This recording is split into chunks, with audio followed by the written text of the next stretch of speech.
Bom dia, galera. Hoje a gente vai falar sobre redação. A gente vai tentar explicar isso em...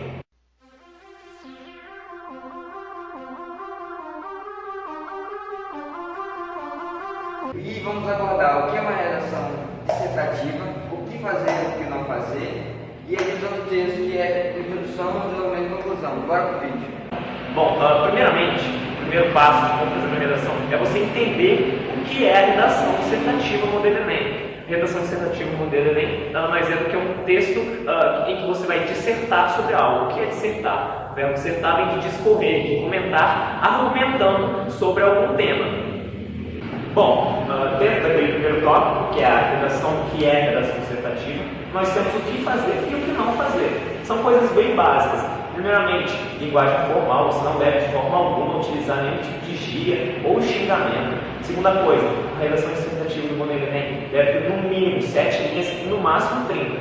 Caso você ultrapasse qualquer um desses limites de linhas, você vai ser automaticamente, você vai ter sua redação anulada, ou seja, você não vai receber pontuação alguma por ela. Outra coisa, a redação dissertativa do modelo Enem, ela tem lá as bordas, você não deve ultrapassá-las. Caso você ultrapasse, você também está sujeito a ter sua redação anulada. Caso você veja que a sua palavra, alguma palavra escrita no texto, ela não vá caber na linha, você deve sempre utilizar ali a separação sílábica.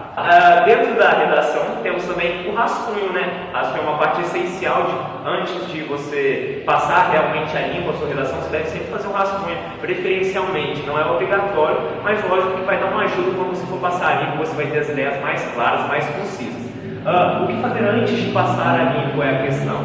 Antes de passar a limpo, você deve sempre separar ali suas teses, separar seus argumentos, para colocar ainda no rascunho. Porque as teses são as coisas, são os pontos em que você vai argumentar sobre. É mais ou menos o tema do seu texto. Lógico, um subtema do texto. O tema principal é o tema dado pelo próprio corretor. Ainda no rascunho, vale lembrar também que a redação ela tem uma estrutura bem engessada. Ela sempre tem introdução, os parágrafos de desenvolvimento, os parágrafos argumentativos, que é onde exatamente você vai lançar mão dos seus argumentos, dos seus dados, que você pode ter obtido ele previamente ou no texto motivacional, que é geralmente dado pela empresa ou pela escola que você está fazendo a redação para, entendeu? Bom, como dito anteriormente, no texto redativo, no texto de redação dissertativa do modelo Enem, tem as 4 fases bem engessadas, é uma estrutura bem engessada, e começando pela introdução. A introdução é a vitrine do seu texto. Lá é onde você vai expor sua tese, que é o que você vai defender durante o texto, Por isso, a introdução é o ponto, em minha opinião, é o ponto mais importante, porque é lá onde você vai cativar o corretor ou o leitor para tentar convencê-lo a ler o resto do seu texto. Então, a introdução tem 3 pontos bem definitivos. A primeira parte da introdução é onde você vai expor o tema, para dar aquela clareza do que você está falando. Por exemplo, caso o tema seja intolerância religiosa, na primeira frase da sua introdução é válido que você exponha realmente qual é o tema da sua redação, do que você vai falar sobre, entendeu? O segundo tema é geralmente onde você vai desenvolver sua introdução. Eu geralmente, e também é válido utilizar, de alusões históricas. Por exemplo, o tema de intolerância religiosa, você pode fazer uma alusão histórica às cruzadas, que foi uma guerra envolvendo ali a religiosidade. O terceiro ponto da introdução, que é realmente a tese. Esse ponto é importantíssimo que você trabalhe muito bem nele, porque esse ponto, que é a tese, é onde você vai expor o que você vai argumentar sobre. Dentro ainda da redação, nós temos o parágrafo argumentativo, ou o desenvolvimento. Lá é onde você vai realmente argumentar, você vai lançar a mão daqueles argumentos selecionados previamente, que são, por exemplo, dados, fontes de mídia, ou até mesmo dados do texto motivacional. São vários dados lá presentes, você pode lançar mão de utilizar algum deles, né? Lógico, eu colocando sempre entre aspas, para deixar bem claro que aquilo não é uma cópia. Você está realmente utilizando de forma informativa aqueles dados lá presentes no texto motivacional. Geralmente o parágrafo argumentativo ou os parágrafos argumentativos, porque vale lembrar que é possível utilizar de 2 parágrafos argumentativos para discutir suas teses. Às vezes são utilizados 2 parágrafos argumentativos de geralmente 7 a no máximo 10 linhas, né, porque ainda existe o espaço para introdução e para conclusão. Então o parágrafo argumentativo geralmente deve ter no máximo ali 7, no máximo 10 linhas. Porque aí você vai ter que utilizar 5 linhas para a conclusão e 5 linhas para a introdução. Vai ficar uma introdução e uma conclusão geralmente bem rasas, né? Bem vazias. No parágrafo argumentativo nós temos 3 pontos. O primeiro ponto é o tópico frasal. O tópico frasal é a introdução do seu parágrafo. É onde você vai expor claramente o que vai ser discutido naquele parágrafo. No segundo ponto é onde você vai lançar a mão daqueles dados já pré-selecionados por você, lá do texto motivacional, ou dados anteriores que você já sabia previamente.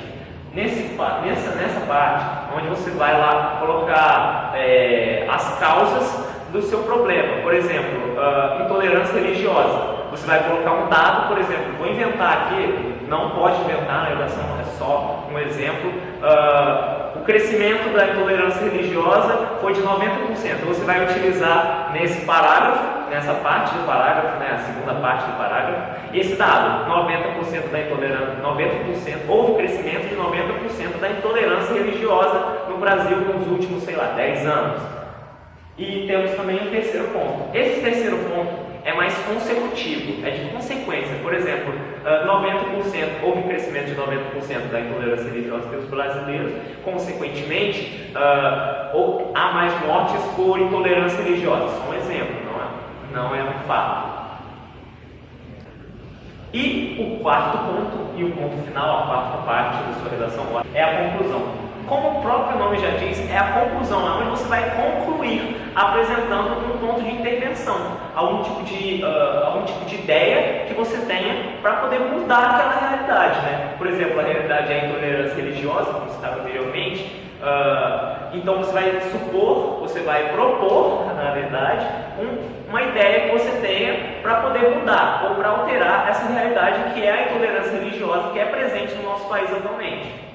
Bom, e tendo em mente o dito anteriormente sobre a conclusão, dentro da sua conclusão deve haver sempre esses 4 pontos: o agente, o meio, a finalidade e o detalhamento. O detalhamento é de algum desses três pontos aqui.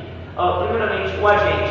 O agente vai ser quem vai realizar essa mudança, quem vai realizar essa transformação da realidade problema. O segundo ponto é o meio. O meio, por exemplo, a intolerância religiosa. O meio vai ser por meio de algum ministério, a criação de uma lei que venha a inibir a intolerância religiosa. A finalidade é a justificativa, é o para quê, é o efeito do porquê vai ser feita essa lei promovida pelo agente, que no caso é algum ministério.